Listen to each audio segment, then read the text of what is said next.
خاتم النبیین دی پاغه د اخلاق ختمه وا دغه په کردار باندې ختمه وا پاغه د حسن ختمه وا دغه معاملات دغه کړهوړه نشست برخاست خوراک سکاک تلل عبادات معاملات دا هر څه نمونه دي خو یو مشرک کافر هغه صحابه کرامو گرفتار کړی د مسجد نبوي سترو پورې تړلی شپې تېره کا سهار ورته نبي علیه السلام وایي څه پوزیشن دی پیغمبر ته وایي تقتل ذات دمن که ته ما وژنې زما به څوک پیدا شي بدن به مې والي او که ما پرېږدې احسان دې نه یېروم یو شپې بله مو کا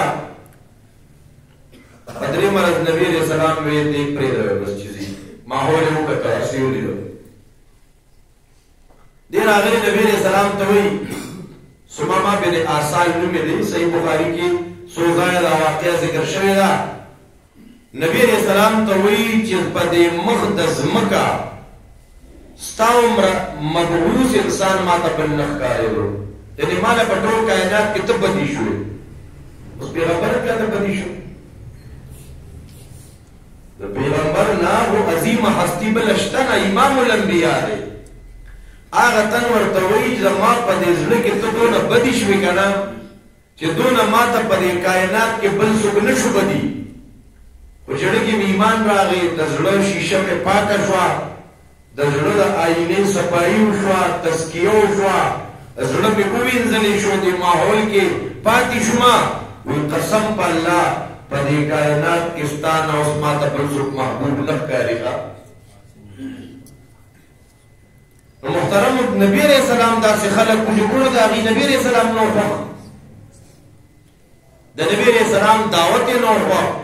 د نبی علیہ السلام بیان نو خوښ د نبی علیہ السلام درس نو خوښ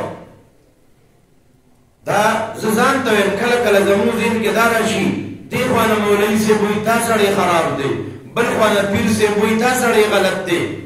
بل طرف نه څوک وایي مړه غوږونه یې راله کاڼه کړ کور کې بیماراني او دې خوا په لوډسپیکر درسونه دې خوا کور کې ماشومان ځان ته د سکول کار کوي او دې خوا د قرآن درسونه محترم مسلمانانو نړه خفه شي